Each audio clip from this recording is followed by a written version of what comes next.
जानते हैं कि हमने अपनी लास्ट वीडियो में सिचुएशनल थ्योरीज ऑफ लीडरशिप के बारे में स्टडी किया था और इसकी कुछ थ्योरीज अभी रह गई हैं। तो आज की इस वीडियो में हम life cycle theory of leadership theory के बारे में स्टडी करेंगे, जो कि सिचुएशनल थ्योरीज में ही आती हैं। और उसके बाद एक थ्योरी सिचुएशनल थ्योरीज रह जाएगी, उसको हम अपनी नेक्स्ट वीडियो में कवर करेंगे। ठीक है, तो students let's get started. Life cycle theory, this theory is developed by Hersey Blanchard. Life cycle theory जो है ये थ्योरी डेवलप्ड की थी हर्से एंड ब्लैंचार्ड ने। ठीक है स्टूडेंट्स, और लाइफ साइकिल थ्योरी को हम सिचुएशनल थ्योरी ऑफ लीडरशिप के नाम से भी जानते हैं। According to this theory, the leader has to match his leadership style according to the needs of maturity of subordinates, which moves in stages and in cycle. Means इस theory के according एक leader जो है वो अपने leadership styles को अपने subordinates की मेच्योरिटी की ज़रूरतों के हिसाब से मैच करता है, जो कि एक स्टेजेस और साइकिल्स में मूव करती हैं। ठीक है, कहने का मतलब ये है कि लाइफ साइकिल थ्योरी में एक लीडर का जो लीडरशिप होता है वो दो चीज़ों पर डिपेंड होता है, एक लीडरशिप स्टाइल्स पर एंड दूसरा उसके सबॉर्डिनेट्स के मेच्योरिटी लेवल पर। ठीक है, तो स्टूडेंट्स इस थ्योरी में हम इसके बारे में ही स्टडी करेंगे। Leader effectiveness depends upon 3 situational variable. Leader की जो इफेक्टिवनेस होती है वो 3 सिचुएशनल वेरिएबल्स पर डिपेंड करती है। First one is task behaviour, second is relationship behaviour and third is maturity of followers. ठीक है, टास्क बिहेवियर क्या होता है? Task behaviour means task related formal instructions issued by the leader.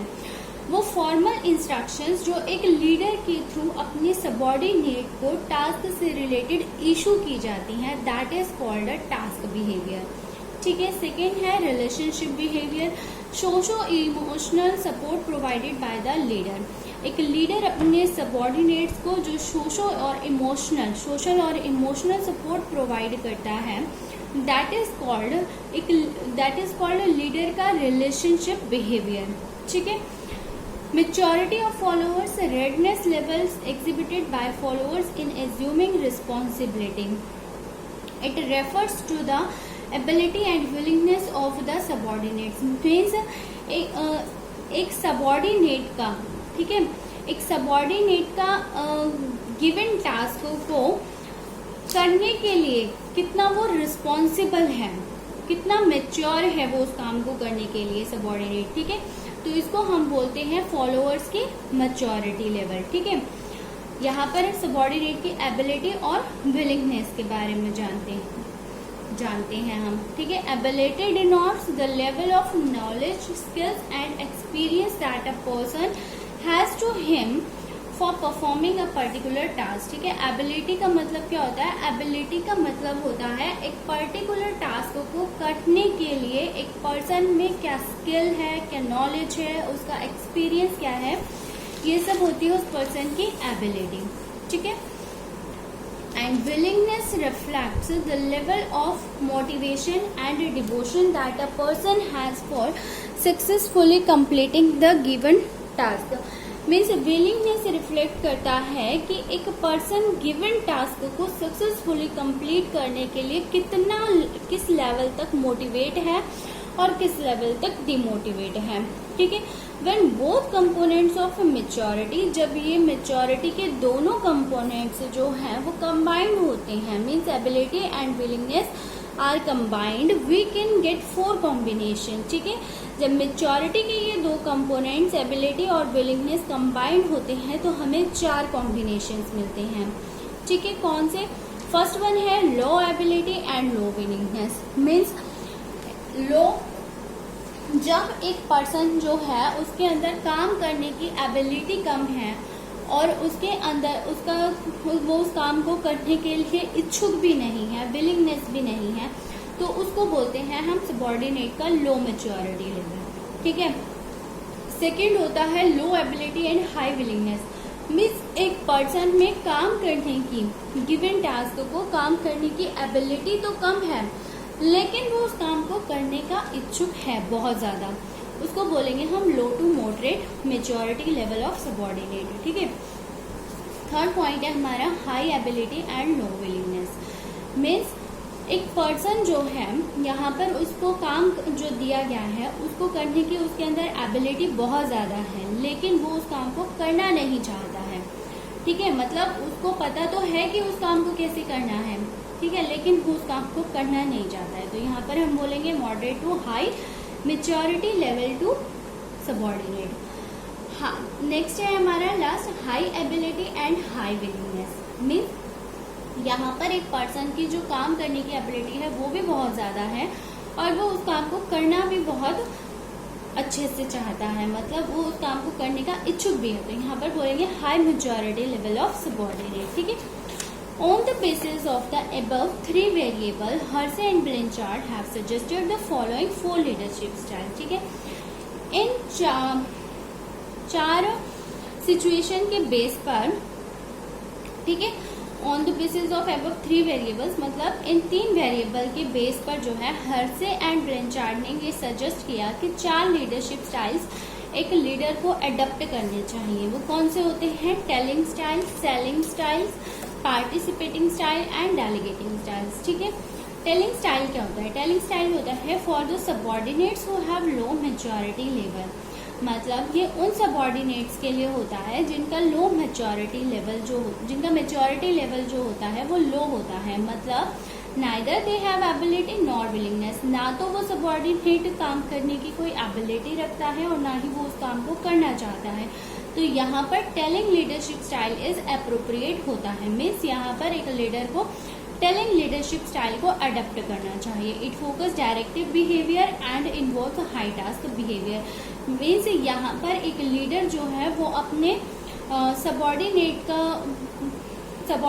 को task behaviour पर वो ज्यादा फोकस करता है, उसको ज्यादा डायरेक्ट करता है। ठीक है, टास्क रिलेटेड एक लीडर जो है, मीन्स यहाँ पर एक लीडर जो है वो अपने सबऑर्डिनेट को टास्क से रिलेटेड डायरेक्ट करता है कि उसको कैसे काम करना है। ठीक है, तो इसको बोलते हैं हम डायरेक्टिव बिहेवियर।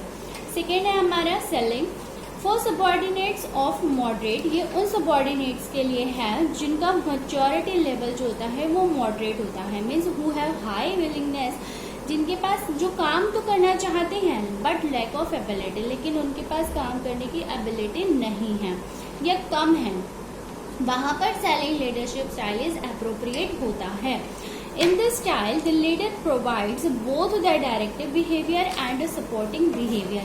तो यहाँ पर क्या करना चाहिए? सेलिंग स्टाइल में क्या करना चाहिए? एक लीडर को अपने सबऑर्डिनेट्स को डायरेक्टिव बिहेवियर और सपोर्टिंग बिहेवियर को प्रोवाइड करना चाहिए। ठीक है, पार्टिसिपेटिंग क्या होता है? When the subordinates are at moderate to high level of maturity, जब सबऑर्डिनेट्स का मैच्योरिटी लेवल जो होता है वो मॉडरेट से हाई होता है, मतलब but lack willingness given task, लेकिन वो गिवन टास्क को काम करने के इच्छुक बहुत कम होते हैं। They require high external motivating force, तो वहां पर उनको क्या होता है? उनसे काम करवाने के लिए उनको बहुत ज्यादा मोटिवेट करना पड़ता है externally. In this style participating leadership style, मतलब पार्टिसिपेटिंग लीडरशिप स्टाइल में एक leader with low task behaviour, एक लीडर को जो है लो टास्क बिहेवियर को अडॉप्ट करना चाहिए एंड हाई रिलेशनशिप बिहेवियर को इज मोर अप्रोप्रिएट। यहाँ पर इस लीडरशिप स्टाइल में एक लीडर को लो टास्क बिहेवियर और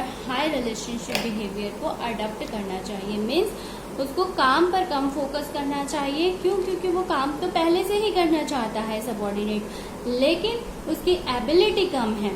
ठीक है, तो इसकी एबिलिटी को ज्यादा कैसे किया जाएगा? उसके साथ रिलेशनशिप बिहेवियर को अच्छा बना के। ठीक है, नेक्स्ट है delegating. Subordinates with high maturity they have both ability and willingness to work. यहाँ पर वो सबऑर्डिनेट्स आते हैं जिनका मैच्योरिटी लेवल बहुत हाई होता है, मीन्स उनके पास काम करने की एबिलिटी भी बहुत ज्यादा होती है और वो काम करने की विलिंगनेस भी बहुत ज्यादा होते हैं। Hardly required any leadership support, यहाँ पर उनको बहुत ही कम लीडरशिप सपोर्ट की जरूरत होती है। और in this style low task behaviour and low relationship behaviour, तो इस स्टाइल में एक लीडर को लो टास्क बिहेवियर और लो रिलेशनशिप बिहेवियर को अडॉप्ट करना चाहिए। Leadership style is most appropriate. When the subordinates, कहने का मतलब ये है कि when the subordinates are very immature the leader should adopt the task behaviour. मतलब जब सबऑर्डिनेट्स बहुत ज्यादा इमेच्योर होते हैं तो एक लीडर को टास्क बिहेवियर को अडॉप्ट करना चाहिए। And second, as the maturity level goes increasing, he should reduce the task behavior and increase the relationship behavior। means जैसे जैसे मेच्योरिटी लेवल बढ़ता जाता है सबऑर्डिनेट का तो लीडर को टास्क बिहेवियर को रिड्यूस कर देना चाहिए और रिलेशनशिप बिहेवियर को इंक्रीज कर देना चाहिए। ठीक है। When they become very mature, जब सबऑर्डिनेट्स बहुत मेच्योर होते हैं, the leader should give them full freedom, तो लीडर को उनको फुल फ्रीडम दे देनी चाहिए। ठीक है। और in some situations the leadership becomes a showpiece, it has no role to play. और कुछ सिचुएशंस ऐसे भी होती हैं किसी ऑर्गेनाइजेशंस में कि जहां पर एक लीडरशिप जो है एक शोपीस बनकर रह जाता है, वहां पर उसको कोई रोल नहीं होता है, लाइक अ डेलीगेटिंग लीडरशिप में स्टाइल में, क्योंकि यहाँ पर एम्प्लॉयज पहले से ही मोटिवेट होते हैं, उनमें खुद ही काम करने की बहुत एबिलिटी होती है, विलिंगनेस होती है, तो उनको किसी तरह के लीडरशिप सपोर्ट की ज़रूरत नहीं होती है। ठीक है। तो कहने का मतलब ये है स्टूडेंट्स की लाइफ साइकिल थ्योरी का जो मेन पॉइंट होता है वो होता है मेच्योरिटी लेवल ऑफ सबऑर्डिनेट्स। ठीक है। पाइवट पॉइंट होता है इसका maturity level of subordinates. So students, ये थी हमारे आज की life cycle theory of leadership. And I hope कि आपको आज की मेरी ये वीडियो अच्छी लगी होगी। एंड अगर आपको मेरी ये वीडियो अच्छी लगी है तो प्लीज़ मेरे चैनल को लाइक करना, सब्सक्राइब करना एंड अपने फ्रेंड्स के साथ शेयर करना।